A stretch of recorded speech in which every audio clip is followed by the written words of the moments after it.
سلامونه ملګرو، امید لرم چې تاسو به کله لینکس انسټال کړی وي په خپل موبایل او کمپیوټر کې، هر چیرې چې ستاسو خوښه وي.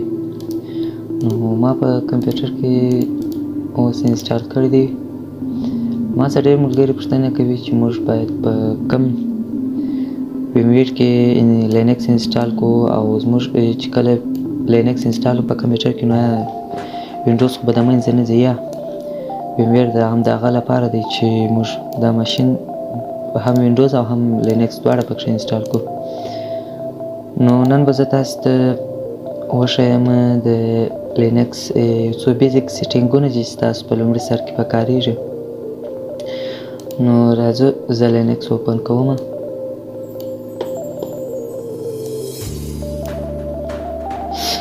نو عمومي چې هغه مهم کوم دغه چې سیټینګونه چې هغه اول د کمپیوټر لپاره دی. کمپیوټر لینکس کې موږ څنګه کولی شو د فول سکرین کو، دی اوس تاسو ته معلوم ده دا رقم دی.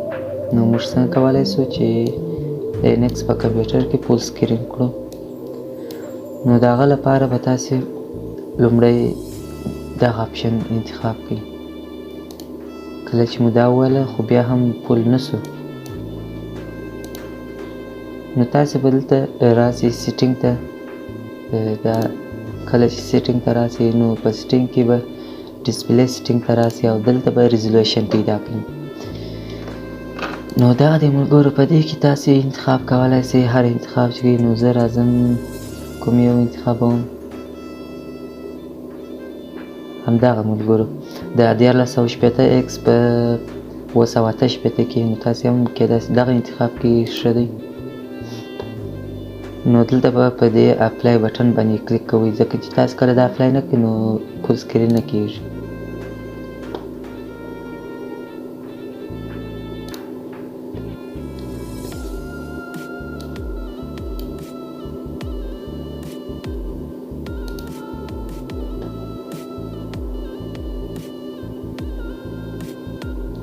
ولې نه اوس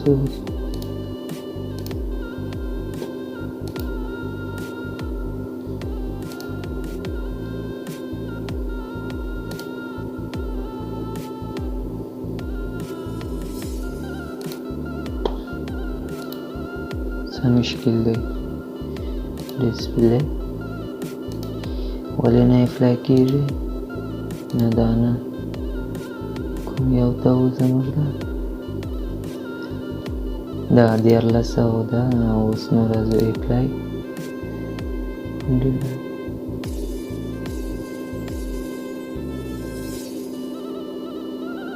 نو دې کې بټن باندې به سلیکټ وکړئ.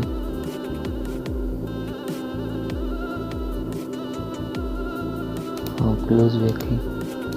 یو ځل بیا چې کوم چې پر اپلای شو که نه، سیټینګ ډسپلی او دا دې پر درېدلی دی. ښه ملګرو، اوس خو تاسې وپوهېږئ چې څنګه موږ لینکس فول سکرین کولی شو.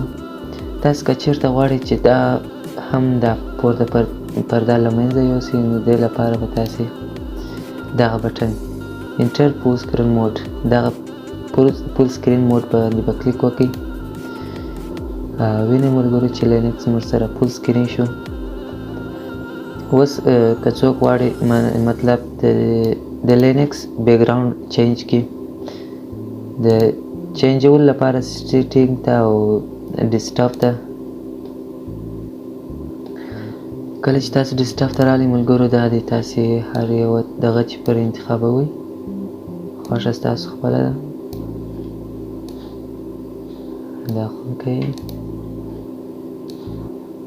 نه دا هم خوند نه کوي. دا او که دا نه، بس دا صحیح ده زما لپاره. تاسو چې هر یو غواړئ هغه سلیکټ کړئ او د کلوز بټن باندې کلیک وکړئ.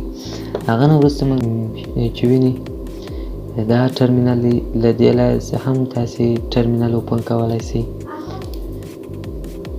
تاسې وینئ چې دا ټرمینل دی، په دې کې موږ چې هر څنګه کوډ کوو هغه موږ په همدې کې کوو. او بل ټرمینل تاسې کله چې رایټ کلیک د موس د وکړئ نو دلته هم تاسې ټرمینل اوپن ټرمینل هیر دلته هم ټرمینل اوپن کولی سئ. دا ملګرو اوس چې موږ په کوم ټرمینل کې هر څه کوډینګ کوو نو موږ کولی سو د دې بیکګراوند چینج کو، د دې د شا بیکګراوند موږ چینج کولی سو. نو هغه به تاسې په دې ایډیټ اپشن باندې کلیک وکړئ. د ایډیټ اپشن کې نشته، خیر د ځینو ملګرو د ایډیټ اپشن کې راځي. دلته به نو فایل اپشن ته راسئ، د پریفرنسز باندې به کلیک وکړئ. نو دلته به تاسې کلر پیدا کړئ، دا دی کلر. اوس کالي ډارک ور ولاړ دی، راځم نو راځو زه یې چینجوم، لینکس انتخابوم، د اپلای بټن او اوکې. نو تاسې وینئ چې یو څه تغییرات پکښې راغله، دا هم زما نه دي خوښ. پریفرنسز لینکس نه بلاک او بلاک تور سپین راغله، تور سپین که تاسې دا خوښوئ هر رقم چې خوښوئ کومه دی یو خوندوره نه، خیر دا هم سم نه دی. نو دې کې تاسې بیکګراوند چینج کولی سئ، هر رقم چې ته غواړئ هغه رقم کولی سئ. نو همداسې د بالا ښه ملګرو. اوس راځو موږ چې دی ملګرو دا کله چې موږ دلته کوډ کوو، اوس مثلا زه یې لیس وهم او هغه نه بعد انټر کوم، نو دا وینئ ملګرو همدغه کوم زرغون شی چې تاسو وینئ دا هر چیرې چې د موس د هر چیرې چې د لیکلو ځای هغه زرغون کیږي. وایي دا غواړئ تاسې لاندې لیکه کش کړئ، که داسې سیده لیکئ هغه هر رقم سایز چې غواړئ هغه هم کیولی سئ.